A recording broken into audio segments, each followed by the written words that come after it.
Hi guys! Happy Wednesday! It is 3:44. Kakatapos lang nating maligo. Si Daddy naman ay pumunta na sa school para sunduin si Bunso dahil may meron siyang math counts club. So ako naman ay nagluluto na guys ng ating hapunan for today. Meron tayong na-defrost dito na chicken drumstick. Ito guys yung nabili natin. Kung napanood nyo ang ating long form nung Lunes, tayo ay nakapunta sa Giant at nakabili ako ng isang pakete or isang balot na chicken drumstick worth $3.60. So hinati lang natin yan into 2 bags. Dalawang ziplock, tig-anim na piraso. Magluto tayo ng tinola guys. Medyo malamig ngayon. Tama-tama ito at perfect ito dahil para tayo makahigop ng mainit na sabaw. So ang pagluto natin ng tinola ay very simple lang. Naghiwa lang ako ng sibuyas. Gumagamit tayo ng ginger paste. Wala akong ginger dito na fresh. Yan na lang ang ginagamit natin. Plus lalagyan natin yan ng ginger powder. Para pang lasa. So napainit na ako ng kawali. Isalang na natin ang ating sibuyas. So ito na guys. Igisa na natin ang ating konting onion lang. Kinalahati ko actually yung onion dahil malaki ang sibuyas dito. Sayang naman. So tatabi ko lang to para magamit pa natin sa ating next meal. So mekos-mekos lang natin ang sibuyas. Pag translucent na yan guys, lalagay na natin ang ating ginger paste. Kasi sasabay na din natin ang ating drumstick. So medyo busy tayo nitong mga nakaraang araw. Kaya pasensya na at hindi ako kagad sa inyo makabalik. Napaka-busy ng ating weekend. And then meron naman tayong work kahapon and nung Monday. So yan, medyo translucent na ang ating onion. Lalagyan na natin ang ating ginger paste. Napakasarap nito guys. Mas gusto ni Daddy ang ginger paste kaysa sa fresh ginger dahil talagang lasang-lasa mo ang luya. So ayan, lagay tayo ng siguro mga ano to guys, 2 teaspoon. Ayan. Ayan guys, napakabango. And then at this point, isabay na natin ang ating drumstick.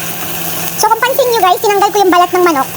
Isasalang natin ulit yan sa air fryer para sa ating chicken chicharon para makuha natin yung mga taba or yung fats ng chicken skin. Bukas lang tayo ng kamay. So eto na ang ating pangpalasa. Onion powder, ground ginger, meron tayong garlic powder. Para naman sa ating chicken skin, eto na ang Montreal. So naputol yata guys, eto ang ginagamit ko dito sa ating chicken skin. So ito guys ay hugas na yan. Lagyan lang natin itong chicken seasoning from McCormick. And then ready na to air fry. Gustong-gusto namin to guys kasi talagang sobrang lutong at talagang yung mantika ay lumalabas. Natatanggal siya sa balat. So medyo healthy version din kahit paano. Hugas tayo ulit ng kamay. I-mekos-mekos na natin tong ating manok. So ito isasangkot siya lang natin to. And nilalagay na natin ang ating mga pampalasa.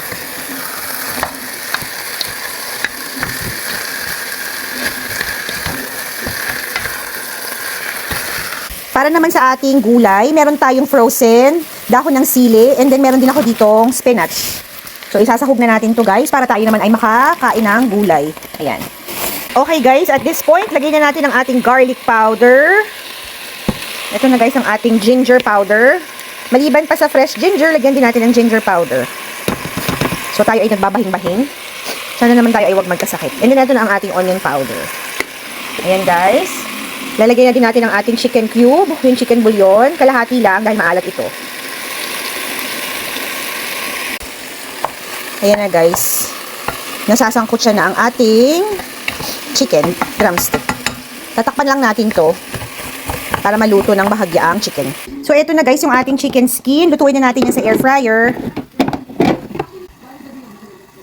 Kung nakikita niyo yung air fryer natin guys, yung ilalim ay ito ay foil lang yan. Ito guys, pinapalitan lang natin yung foil. So ito malinis pa din. Yan talaga yung sumasalo ng mga sauce, ng mga mantika. So pagkatapos natin itong lutuin, papalitan na natin yan. Ayan. Okay. So na natin. 380 degrees for 20 minutes.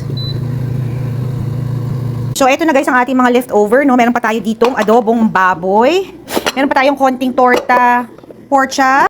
And then, meron tayo ditong red sauce. So, ito ay spaghetti sauce. Kahapon nagawa ako ng pasta. So, ayan. So, mga bata, guys, mamimili lang sila kung alin ang gusto nilang ulamin. Pwede sila, guys, mag-ulam ng tinola or ang ating mga leftovers na nasa hapagkainan. So, dahil ito ay mga leftover naman, binibigyan natin sila ng kalayaan na pumili. Pero kadalasan, guys, kunwari walang leftover, kapag nagluto ako ng isang putahe, wala na silang magagawa kundi kainin yun. Hindi naman sila nagre-reklamo dahil alam nila na bawal magreklamo kay mama. So, ito ang ating pork chop. Ito kasi puro baboy. Konting torta at konting adobong baboy. So, ito binigyan ko yung pasyente ko kahapon ng 5 piraso. Ito guys ay nagustuhan ni tatay. Ito rin yung kinain ko ngayong lunch. Nag-init ako ng 4 na maliliit na slices. So meron pa to. Pwede to kay daddy or kay ate. Depende guys. So uubusin muna natin ito. Tapos, yun namang ating tinola kung hindi mauubos. Siyempre, initin na yan bukas.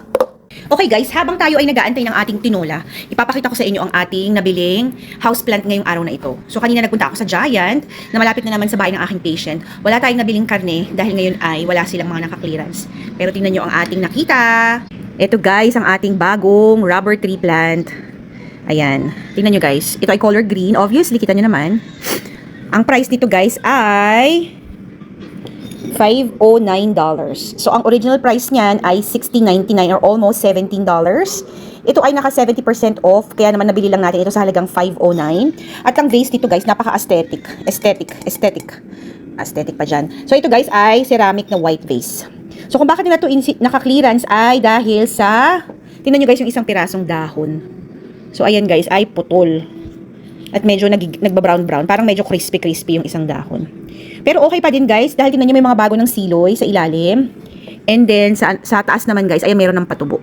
So, ang ganda-ganda ng rubber tree guys. Meron ako nitong malaking rubber tree sa taas ng ating bahay, sa second floor. Napakayabong na. I'm so happy dahil isa ito sa paborito kong houseplant. At papakita ko sa inyo ang kapatid nito. Ayan guys, ito ang ating original color ng rubber tree. Ito ay galing sa taas. Gumawa tayo ng cutting. So, nagputol kami ni daddy. Nagpa-propagate ako guys. Ito na. Tingnan nyo yan. Yung sa taas guys, napakalaki. Ang dami na niyang shoots. So, nagputol kami ni daddy nung... Kailan ba tayo? Nung summertime, nagpa-propagate kami ni daddy. Ngayon, meron tayong 1. Ito pa guys, isa pa. Meron namang patubo. And then, 3 yan guys. Ito pa yung isa. Oo, di ba bongga? So, sa ating mother plant, nakakakuha tayo ng maraming mga baby rubber tree. Ayan guys, meron pang patubo. Oh.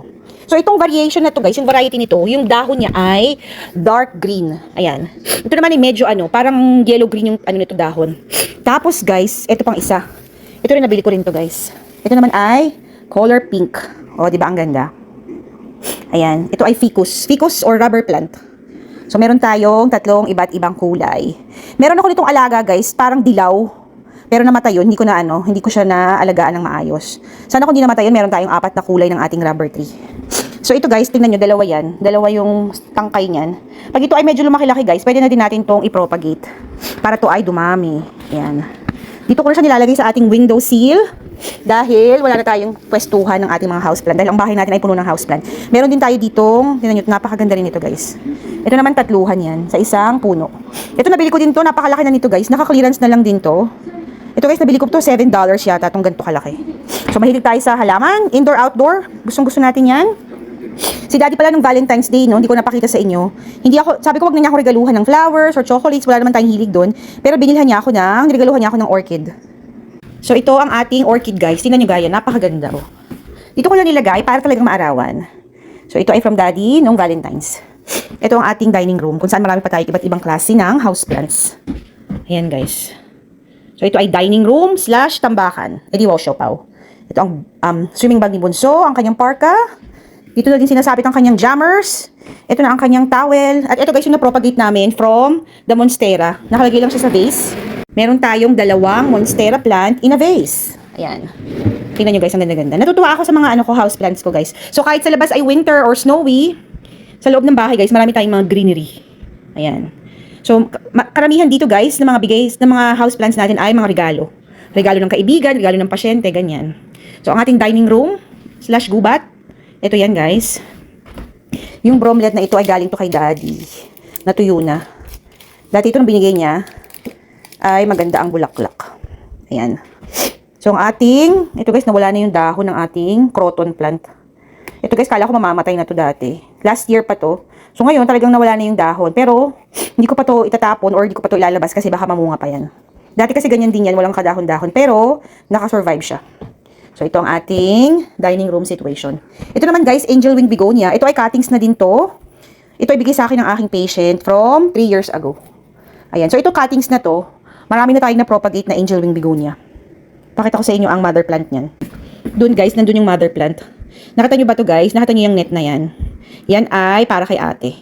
Dahil dito siya nagpa-practice ng kanyang volleyball. So, nilagay natin tong net para hindi papasok yung bola. Dahil ayoko namang masira or matabig niya yung aking mga houseplant. So, ayan guys ang ating modification. Dahil mahal natin si ate at gusto natin siyang suportahan. Why not Chocnut? So ito naman guys, kapag medyo mainit na, madali na lang tanggalin to. Kasi naman, yung mga removable hooks na yun guys, ay damage free naman yan sa ating dingding. Pero yung ating living room doon ay punong-puno pa rin ng houseplant kung nakita ninyo. Okay guys, tingnan natin ang ating tinola. So ayan na guys, ang sabaw, dinagdagan na natin. Isi-simmer lang natin yan hanggang sa maluto, napakabango. Lalagyan ko rin yan ng spinach, and then meron tayong frozen dahon ng sili from our garden. Silipin naman natin ang ating chicken chicharon. Ayan guys, kita nyo ba yan? Di pa siya malutong. Palabas natin. Ayan. Malapit-lapit na yan guys.